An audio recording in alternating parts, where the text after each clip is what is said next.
Hola, ¿cómo están? Bienvenidos. Hoy iniciamos una nueva video lección. Esta vez tocaremos el tema la Guerra del Pacífico, de 1879 a 1883.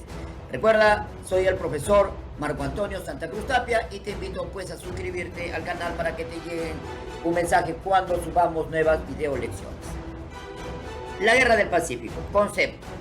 La Guerra del Pacífico, en realidad, o también llamada Guerra con Chile, en realidad fue una guerra de agresión expansionista promovida por Inglaterra, utilizando a la oligarquía conservadora chilena para apoderarse de las riquezas peruanas y bolivianas.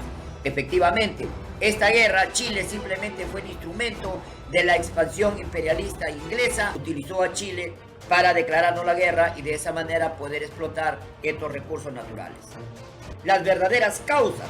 Entre estas mencionaremos, primero, el expansionismo imperialista europeo, especialmente de Inglaterra, que buscaba materias primas como el guano y el salitre. Efectivamente, este afán imperialista se daba a nivel mundial, es decir, la apertura violenta de mercados, el reparto de los continentes, los acuerdos entre las potencias europeas para recuperar sus colonias del Nuevo Mundo, represión de los movimientos nacionalistas.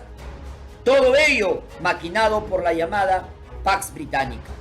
Se denomina así al siglo que corre entre 1815, cuando Napoleón es derrotado en la batalla de Waterloo, y 1914, año en que se inicia la Primera Guerra Mundial. Durante este periodo, Inglaterra como superpotencia impuso hábilmente las reglas de juego para mantener el orden mundial, es decir, el periodo en que Europa y específicamente Inglaterra fue el eje del mundo. Las decisiones que se tomaban allí afectaban a todos los países del planeta y nunca se tomaban en cuenta la opinión de estos últimos, con la probable excepción de los Estados Unidos. No en vano, Inglaterra miró a nuestro país y vio sus riquezas. Cuando se dio la independencia de América Latina, esta fue saludada por Inglaterra con disparos de cañón. Así, Thomas Rowland, cónsul general inglés, en su reporte decía: los barcos de Su Alteza Británica, Cambridge y el Fleet, saludaron al general Bolívar en Chancay durante 2 días. Los saludamos con un número de cañonazos que llegaron a 76 por día. Él no responde a los repetidos saludos porque no tiene ni siquiera un cañón para responderlos. Estos barcos estaban allí para proteger el libre comercio, y cuando las nacientes repúblicas pedían su reconocimiento, Inglaterra exigía la firma de un contrato a cambio. Así, se reconocía la independencia, pero el país reconocido quedaba endeudado. Este era pues el cruel neocolonialismo que convertía a las nacientes repúblicas en semicolonias.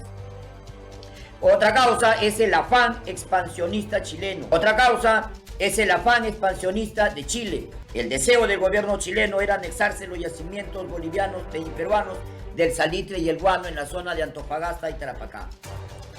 Otra causa es la política salitrera peruana contraria al libre comercio, que era patrocinado por las potencias europeas, particularmente Inglaterra en Europa y Chile en América del Sur.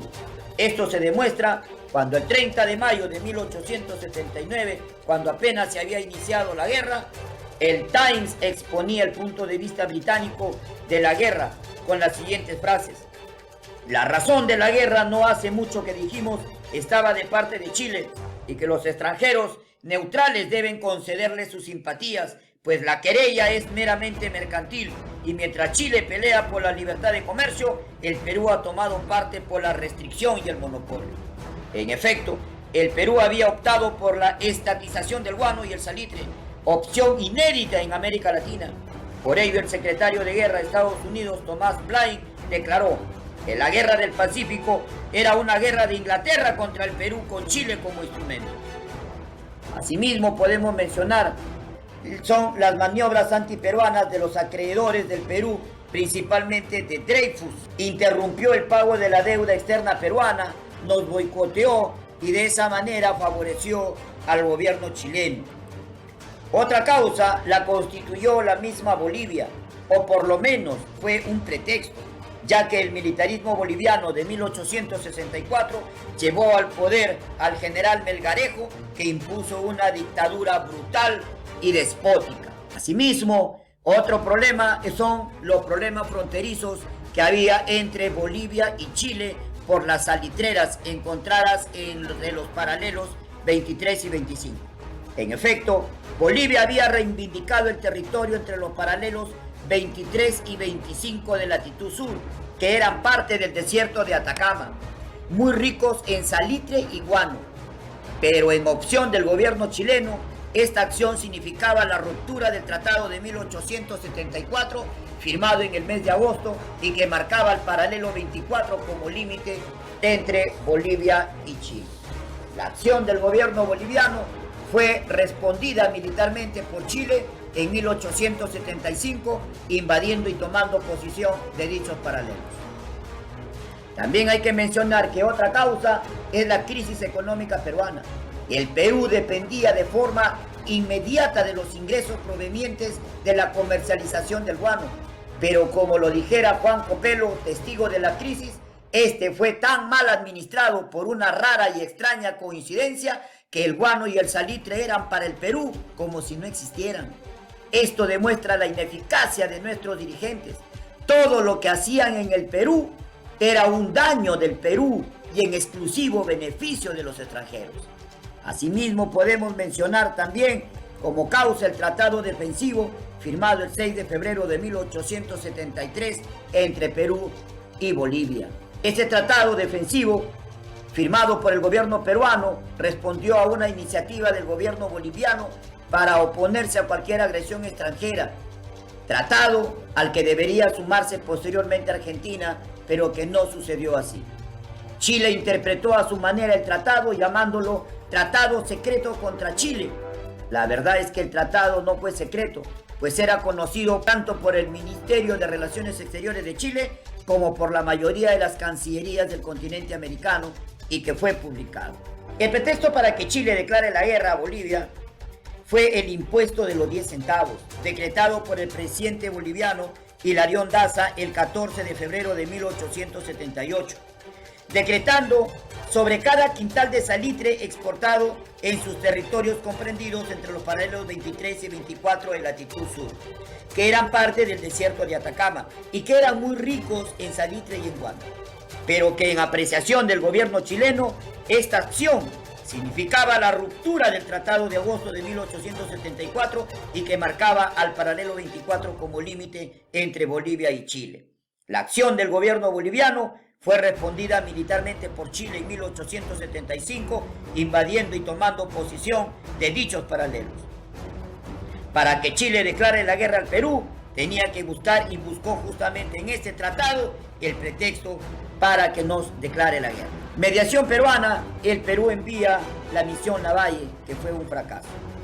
José Antonio Lavalle agotó todos los medios a su alcance para evitar la guerra. Esta misión se embarcó en el puerto del Callao el 22 de febrero de 1879. Lo sorprendente era que hasta ese momento Lavalle no conocía la existencia del tratado defensivo. Todo el mundo lo conocía menos él. El presidente Prado cometió la imprudencia de no informarle.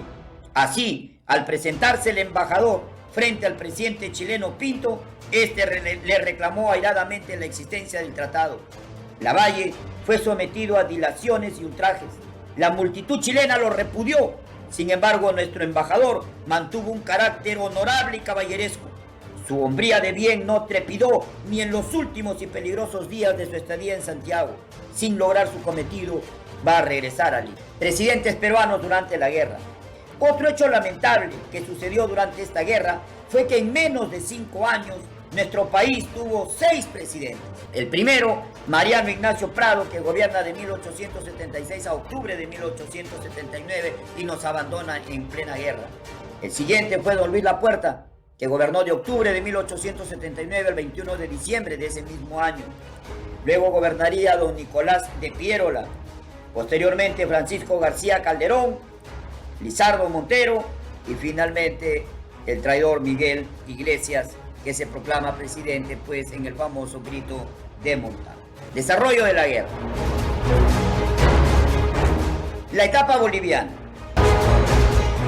El 14 de febrero de 1879, sin declaratoria de guerra, Chile ocupó Antofagasta, principal puerto de Atacama, y luego el centro minero Caracoles, territorio boliviano. Hay que mencionar aquí la acción heroica del boliviano Eduardo Avaroa, quien con 12 hombres defiende la entrada de Calama. El 23 de marzo de 1879, durante la batalla y después de enfrentarse a un enemigo superior en número, Avaroa con sus 12 hombres fue conminado por un capitán chileno que le pidió rendirse, a lo que Eduardo Avaroa respondió: «¡Rendirme yo! ¡Que se rinda tu abuela! ¡Carajo!». Avaroa demostró su valentía y junto con sus compañeros murieron valerosamente en batalla, enfrentándose a 500 soldados chilenos. Todo estaba listo. Chile y las potencias europeas, con Inglaterra a la cabeza, empezaron a apoderarse de los yacimientos bolivianos y peruanos del guano y el salitre. Entonces el Perú tuvo que hacer frente a su compromiso con Bolivia, la de ayudarlo en virtud del tratado defensivo firmado. La etapa peruana. El 5 de abril de 1879, aniversario de la batalla de Maipú, el gobierno de Chile nos declaró la guerra. Chile esperaba una guerra corta. Sus planes se basaban en su superpoderosa marina de guerra, que debería destruir a las viejas naves peruanas que estaban siendo reparadas en el Callao. Con el dominio absoluto del mar, estimaron que las tropas chilenas ocuparían rápido y fácilmente la provincia de Tarapacá, cuya explotación les permitiría cubrir los gastos de guerra y además proseguir su obra invasora, que debía ser coronada con la ocupación de Lima. Con esto, estimaron que la guerra duraría unos cortos meses, pero las cosas no fueron así. La fase naval es la etapa más importante de la guerra para Chile. En 1879, la escuadra peruana era inferior en tonelaje y en blindaje que la chilena. Por lo tanto, la campaña naval estaba perdida de antemano.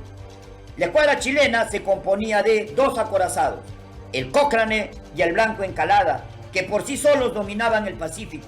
Eran gemelos, fabricados en 1875 de 3.560 toneladas.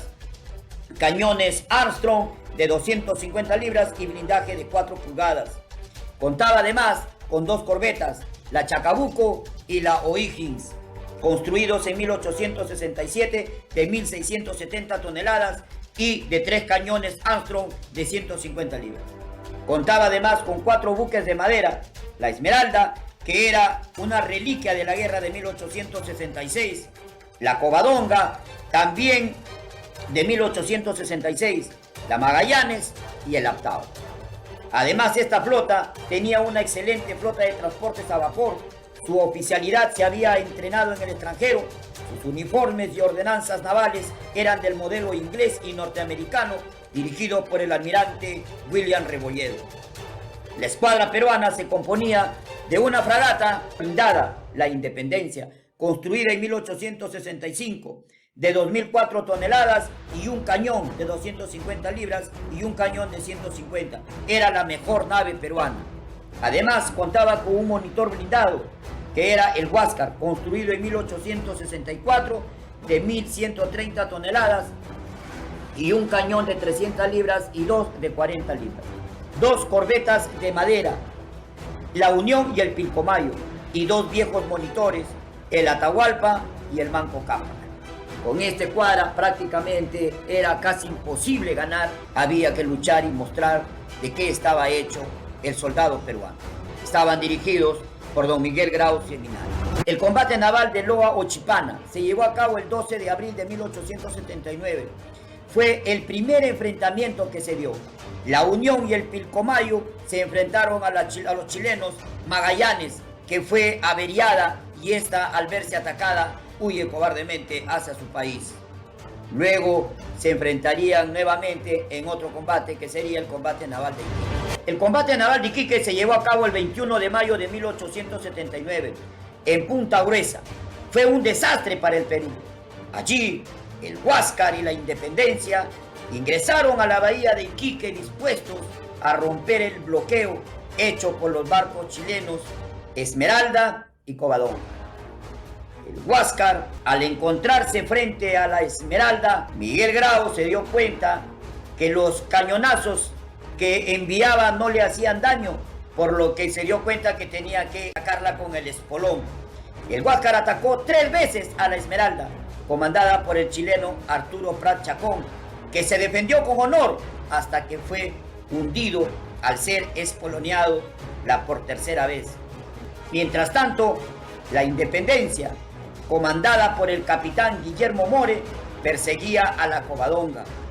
Pero en su persecución, como la independencia era mucho más grande que la Covadonga se acerca hacia la orilla y entonces nuestro barco Independencia, nuestro mejor barco en esta guerra, choca contra los arrecifes y naufragó.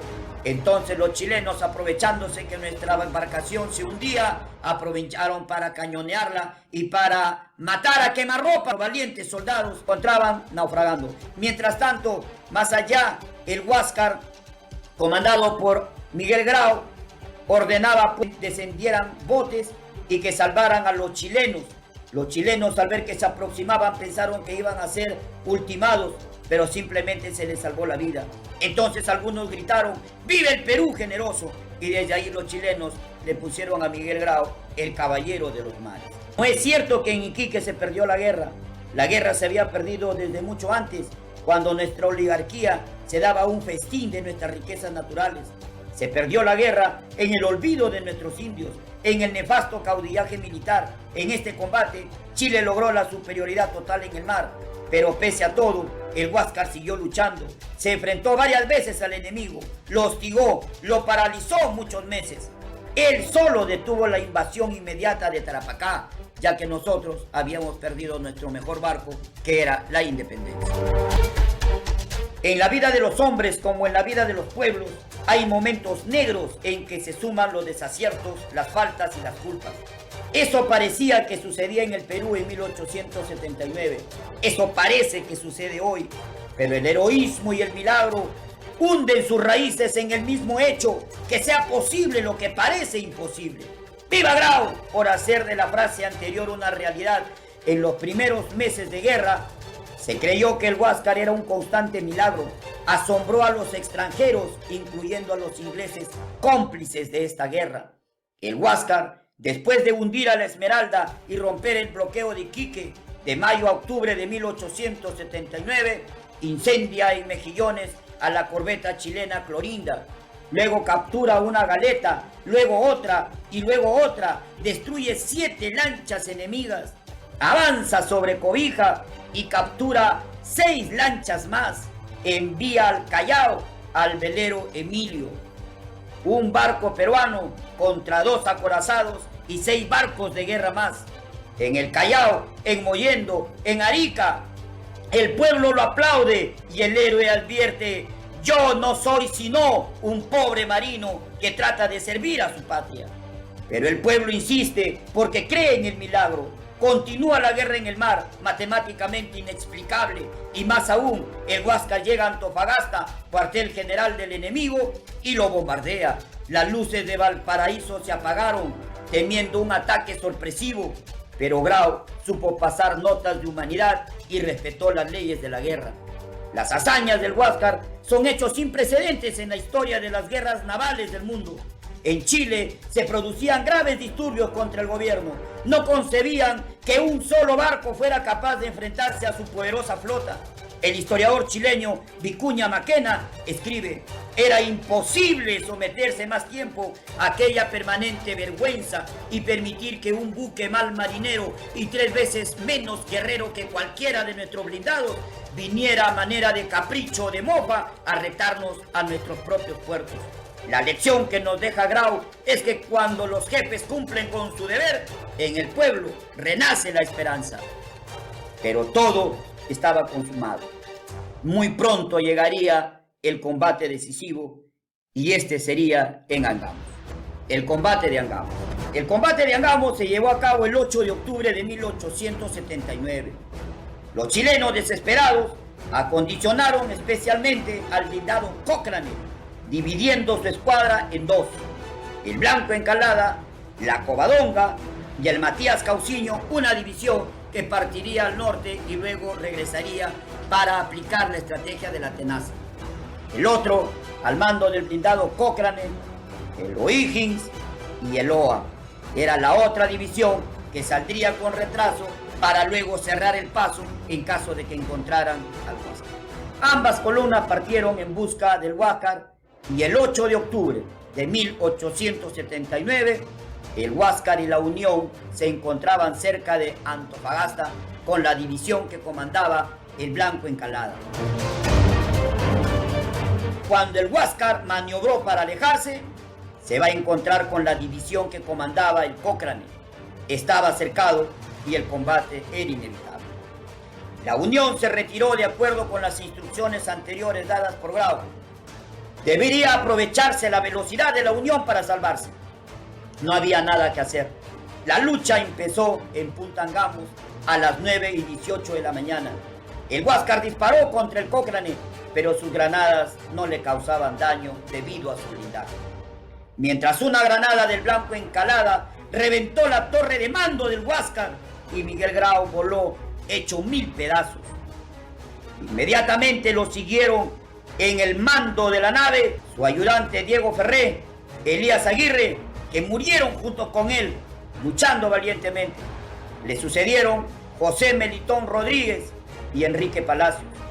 Este último corrió a reponer el pabellón peruano en su mástil bajo la ráfaga de las ametralladoras y las bombas enemigas que caían sobre él como una lluvia infernal.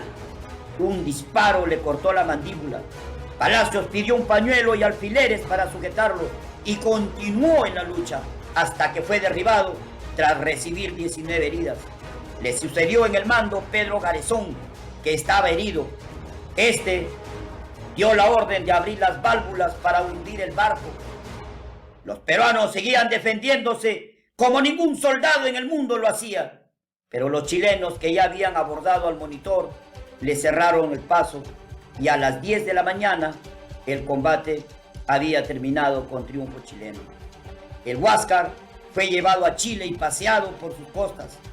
Hoy está cautivo y su inmortal figura está dibujada en las aguas del puerto de Talcahuano en Chile. El boletín del Ministerio de Guerra de Chile informó: el terror de los mares, el fantasma de nuestras costas, la eterna pesadilla ha caído vencida. La heroicidad, la valentía y lo que demostró el Huáscar en el combate de Angamos ha sido registrado como una de las epopeyas más grandes de la historia de las guerras marinas en el mundo. Grau solamente es comparado con el almirante Nelson.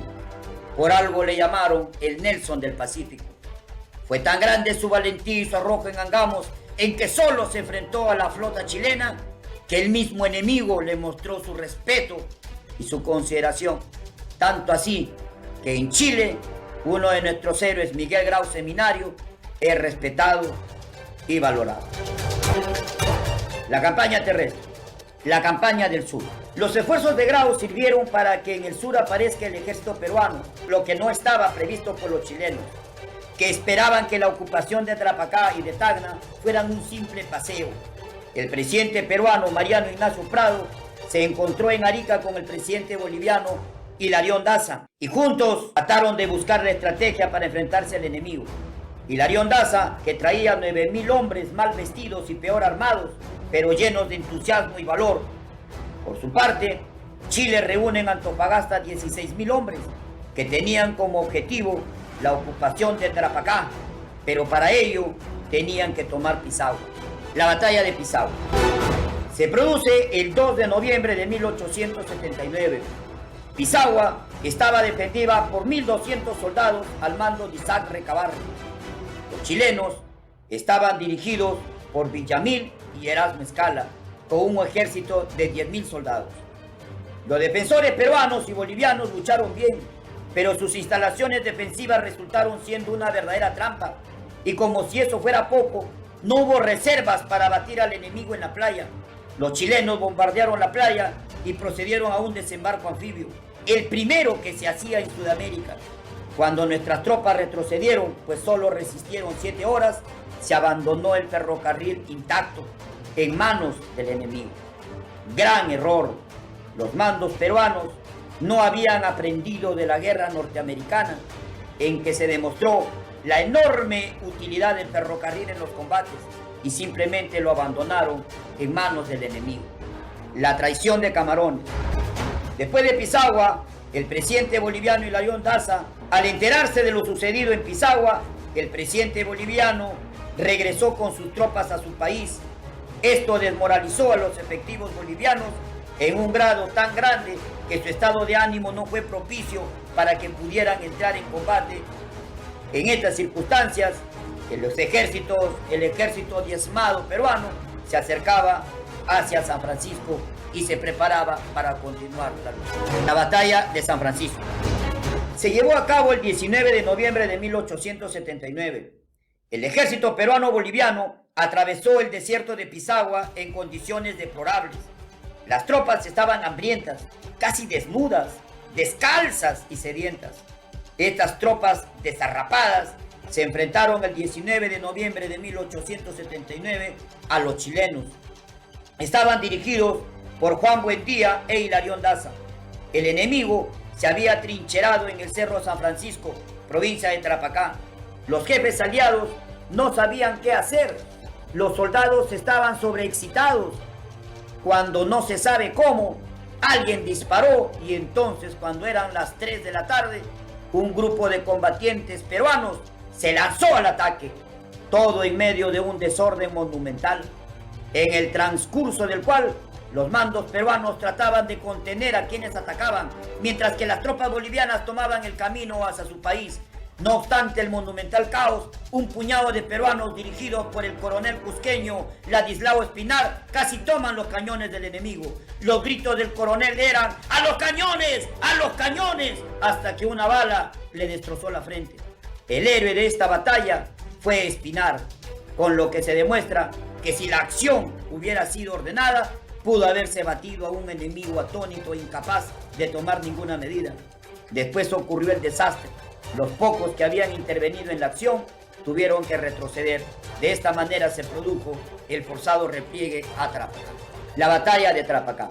La batalla de Tarapacá, el 27 de noviembre de 1879. Los soldados peruanos en su repliegue a Tarapacá marcharon en una condición aterradora. Como alimento, algunos soldados llevaban 4 onzas de charqui y como bebida una escasa ración de agua que debían compartir. Y lo peor, el guía había perdido el rumbo no pocas veces. Pero en el estrecho valle en que se hallaba la aldea de Tarapacá, encontró un precario descanso, pues estaban terriblemente estropeados y en teoría desmoralizados. Así, el ejército peruano dirigido por Belisario Suárez encontró al enemigo el 27 de noviembre de 1879 en las alturas del cerro. Inmediatamente el coronel Andrés Avelino Cáceres tomó el mando y se aprestó para atacarlos. Entonces ocurrió lo absolutamente increíble. Los soldados que no habían tomado ni siquiera un pobrísimo desayuno, tomaron sus armas y bajo el mando de Cáceres emprendieron a la carrera un largo y enérgico ataque contra el enemigo. Se luchó sin tregua, sin descanso, durante 7 horas, al cabo de los cuales la victoria peruana fue absoluta. El indio cusqueño Mariano Santos arrebató al enemigo su bandera y los peruanos respetaron a los enemigos heridos. Los chilenos huyeron abandonando municiones y cañones.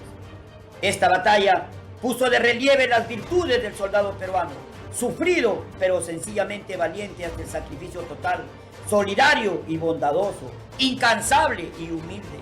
Con un soldado así, ninguna guerra se puede perder, salvo que fallen los mandos, como efectivamente ocurrió. Esa misma noche, el 27 de noviembre, en que se había combatido todo el día, hambrientos y sin haber probado alimento alguno, los vencedores de Tarapacá iniciaron su fantástico repliegue a las estribaciones de los Andes para cruzarlo y llegar al puerto de Arica.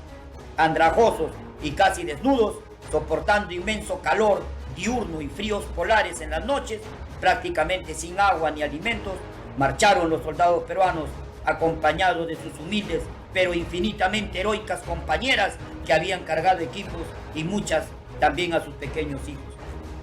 Todos sufrieron en silencio los rigores de la marcha. Tras 20 días llegaron al puerto 3.416 soldados y una cantidad indeterminada de mujeres. Parecía un ejército vuelto del lado mismo de la muerte. Aunque vencimos, tuvimos que abandonar Tarapacá, que fue ocupada por los chilenos. Crisis política en Perú y Bolivia. Perdida Tarapacá, Bolivia y Perú entraron en una situación de crisis política que ya se había venido incubando con anterioridad. El 5 de mayo de 1879, el Congreso aprobó la solicitud del presidente peruano Prado para viajar a Europa y negociar la compra de equipo bélico. Pero como el viaje lo realizó después del combate de Angamos, el hecho fue una verdadera traición, porque un comandante en jefe nunca abandona a su ejército en campaña. Cundió entonces en el Perú la desazón.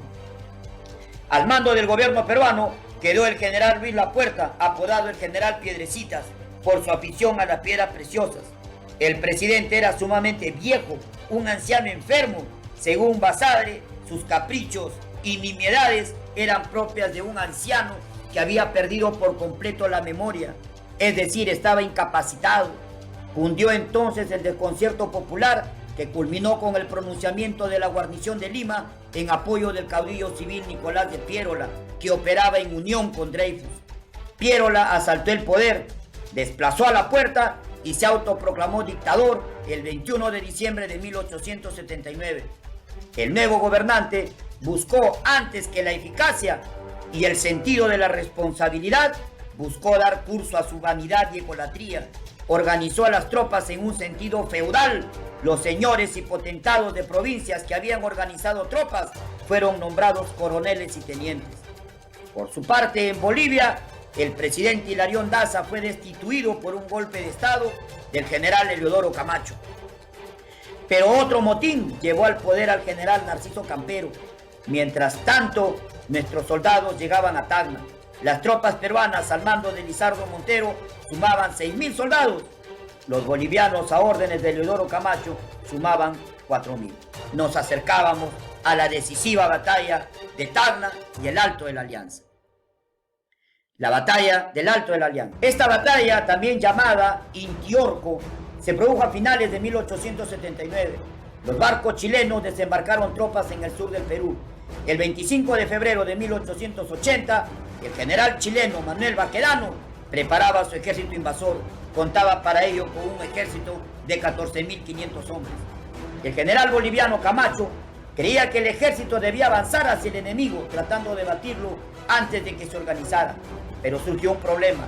No se había previsto quién comandaría el ejército aliado, de modo que habría un comando compartido entre Montero y Camacho. Pero la situación cambió cuando llegó el nuevo presidente de Bolivia, Narciso Campero. La noche del 25 de mayo de 1880, los soldados decidieron avanzar para sorprender al enemigo. La marcha se realizó con orden al inicio, pero después los guías perdieron el camino. Así, mientras el ejército aliado se fatigaba la mayor parte de la noche en una frustrada operación de sorpresa, el ejército chileno se reponía tranquilamente en su campamento del cansancio de la noche anterior. El 26 de mayo de 1880, a las afueras de la ciudad de Tacna, se desplegaron las tropas y se inició el combate en medio de la improvisación y la irresponsabilidad de los mandos. Sin embargo, una vez más se mostró la heroicidad del combatiente común. En esta batalla hace su aparición el valiente guerrillero coronel de Montoneras, Gregorio Albarracín, que como soldado de viejas epopeyas homéricas se desplaza con sus guerrilleros por el campo enemigo chileno, sembrando el terror. Pero Albarracín no fue apoyado con eficiencia. Al cabo lo dejaron morir en una emboscada. El triunfo fue chileno. El mismo Camacho fue herido gravemente. Fue la batalla más sangrienta.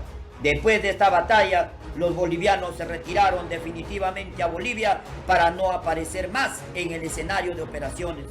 Los chilenos victoriosos saquearon la ciudad de Tacna, la incendiaron y arrasaron con todo lo que encontraban en ella. El gobierno de Chile hizo entonces saber a Bolivia que estaba dispuesto a firmar la paz en condiciones ventajosísimas para Bolivia, siempre y cuando se hagan sin el concurso del Perú. Pero el general Campero, fiel a la alianza con el Perú, rechazó esta insidiosa propuesta, alegando que Bolivia estaba dispuesta a entrar en arreglos por la paz siempre que Chile tuviese la decidida intención de hacerlo de una manera justa y equitativa y con el concurso de la nación aliada. Chile no se desalentó y realizó la siguiente propuesta, campero. Si Bolivia rompe la alianza con el Perú y aisladamente trata la paz con Chile, Chile se comprometía a, primero, no exigir de Bolivia indemnización alguna por gastos de guerra. 2. Cederle a cambio del litoral de Atacama las importantes provincias peruanas de Tacna, Arica y tal vez Moquegua. 3.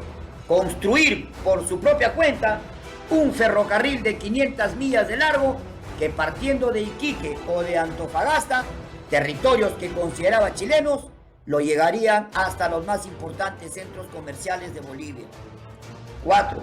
Firmar un tratado de alianza ofensivo-defensivo entre Chile y Bolivia, en la que probablemente tomaría parte también otra potencia continental, que sería el Brasil, para que de esta manera Bolivia no abrigara jamás el temor de una represalia por el Perú.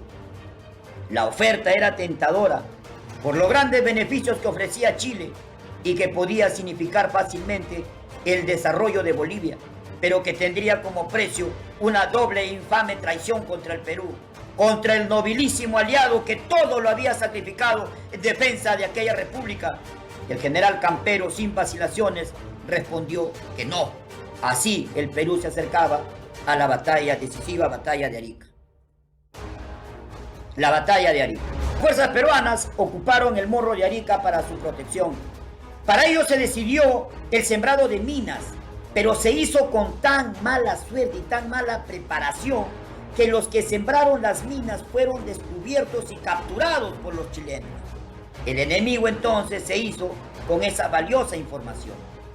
El mando chileno ordenó un bombardeo sobre Arica por parte de su escuadra, entre la cual ya se encontraba nuestro monitor Huáscar, pero esta vez estaba con bandera chilena al mando de Carlos Conde.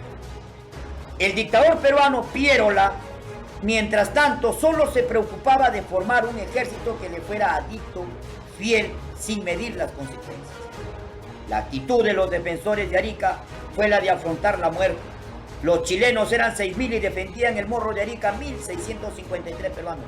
El general Baquedano envió al parlamentario Juan de la Cruz Salvo para pedir una honrosa rendición en nombre de la humanidad. Salvo pidió la rendición de la plaza porque toda defensa era inútil. Francisco Bolognesi, el heroico viejo, se limitó a contestar: tengo deberes sagrados que cumplir y los cumpliré hasta quemar el último cartucho.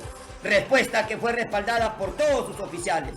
Al amanecer del 7 de junio de 1880, el coronel chileno Lagos inició el asalto. La lucha fue sangrienta. Poco a poco iban cayendo los soldados peruanos.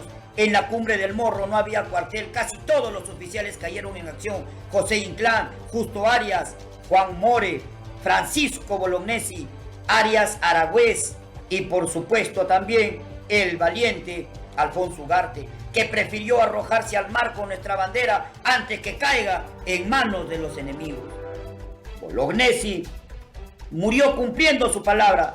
Bolognesi murió en combate, atravesado por una bala de rifle, y después de un culatazo le destrozaron el cráneo. De todos ellos, Alfonso Ugarte fue el más joven de todos los caídos. La matanza fue tremenda. La orden era: no hay prisioneros, poniendo en práctica el bárbaro y salvaje repase. Concluido el combate y consumado el degüello de los peruanos, los vencedores descendieron sobre Arica, en donde emprendieron una obra devastadora. Empezaron por las bodegas y tiendas de licores. Embriagados con el alcohol, mezclados con la sangre, saquearon las casas. No se respetó el pudor de los ancianos. Cuanto hombre encontraban, fuera o no soldado, caía bajo el alevoso corso chileno.